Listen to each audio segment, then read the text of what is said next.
questions and then answer my questions. Not for the gallery, but for me. All right? Do you speak Yoruba? Fairly. You speak a bit of Igbo? Yes, please. To take the leave of Mr. Chair to amend your CV to include Yoruba. With the leave of Mr. Chairman, if it pleases the committee for me to have to, but I just put the Ghanaian languages I spoke on my CV. But it is here you stated languages spoken. Languages spoken. So I'm asking, since you say you speak Yoruba, that would you want to take the leave of Mr. Chair to amend to reflect that? Yes, Mr. Chair, it can be amended with the leave of Mr. Chair. Leave granted, amendment accordingly carried out.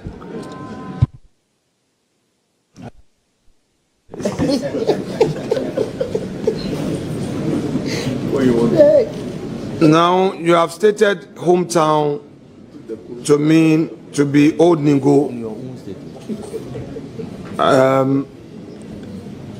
We've had different descriptions of hometown. So tell you how you come by hometown. I believe on my CV it says Ahiam, Old Ningo. And Ahiam is where my father hails from, where my father comes from. So that's where my father's house is. And mom too from there? My mom is from Old Ningo town itself. Your CV page 1, you have indicated that you have a BSc Agricultural Engineering, Soil and Water Engineering specialization from KNUST. May I know from you, at KNUST, were you a member of TESCOM? Never. Did you at any point join TESCOM outside of, at any of the institutions that you studied? Never, Mr. Chairman. So you disagree with any report to the effect that you were once upon a time a member of TESCOM? That would be an unfortunate lie. I disagree with it.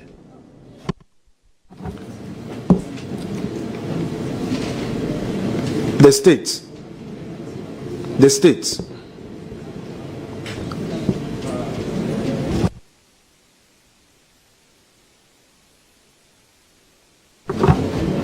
As part of our vetting, you know that we request for due diligence reports from state security. So, as at January 27, 2025, state security has said that you were once upon a time a member of TESCOM. This is part of the reason why I'm on record to have said that the new Mahama administration has to overhaul our entire state security apparatus because it's woefully ineffective if it says I've ever been a member of TESCOM. Thank you. Very well. And you would also disagree to the information given to us that you were not born in Odumasu Krobo. You disagree with them? Absolutely.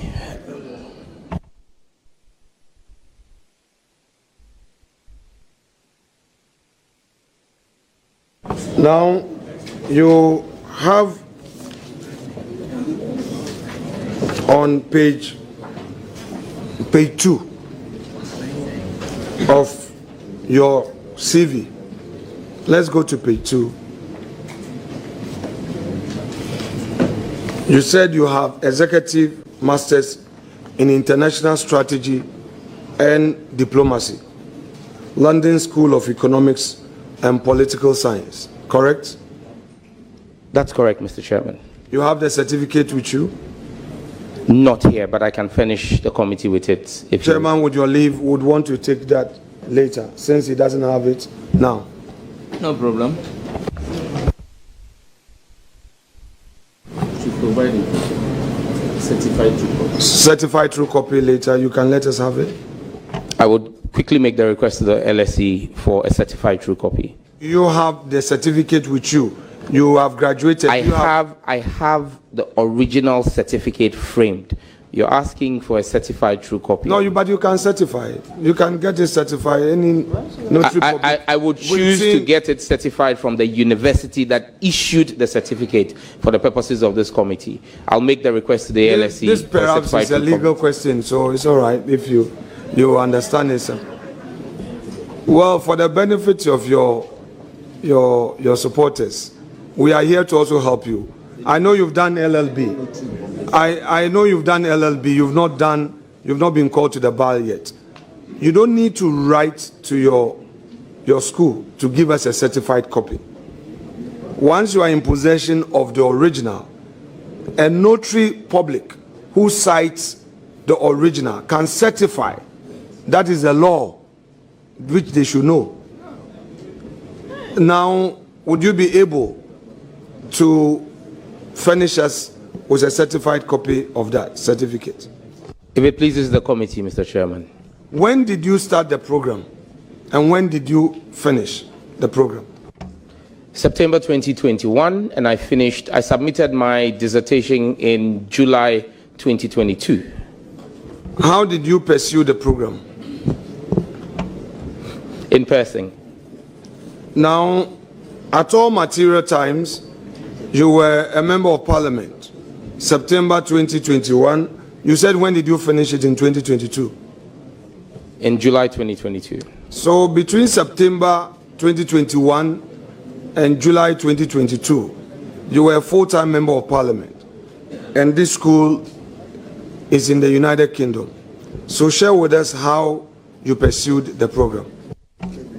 Mr. Chairman, I believe that speaks to my dedication and diligence. When I put my mind to something, I spent most time. Nominee, how did you pursue the program? Mr. Chairman, that's where I'm going to respectfully. I'm just saying that to help you go straight so that we can finish with you on time.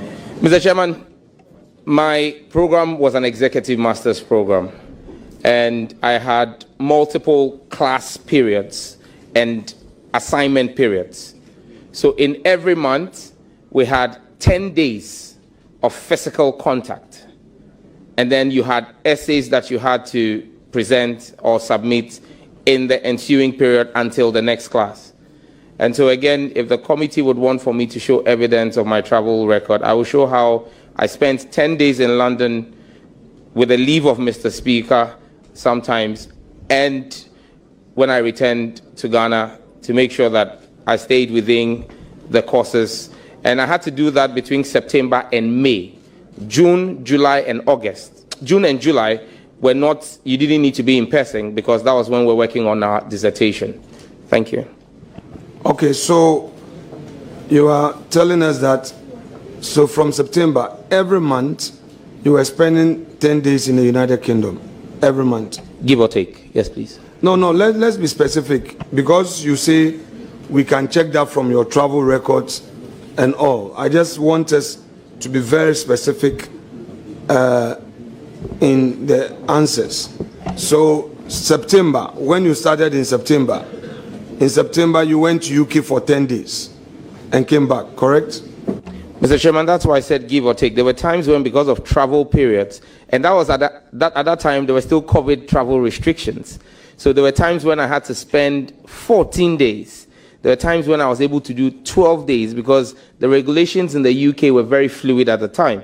For some times, at the early parts, you had to do a 2-day quarantine after entering the UK before you could make yourself available. So yes, I may have gone to school for 10 days, but my travel time included 2 days of quarantine when I entered the UK, so it could have been 12 days. So give or take, it was 10 days at every time. So you were doing it month on month, correct?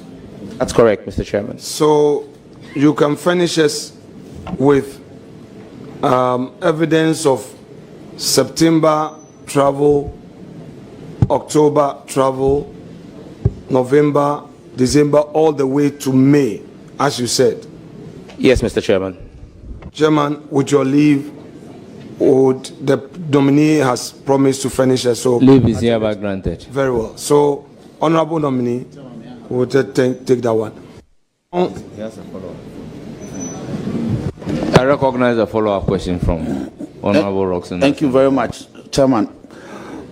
Nominee, did you pursue this program with public funds? Absolutely not. Fully funded by myself. Now, this program, do you have an online component of it? Yes, please. The submission of your essays and all of that. No, please. My question was very specific. There is an in-person, so I want to find out whether there is an online component of the program. That's all. Yes, there was an online component.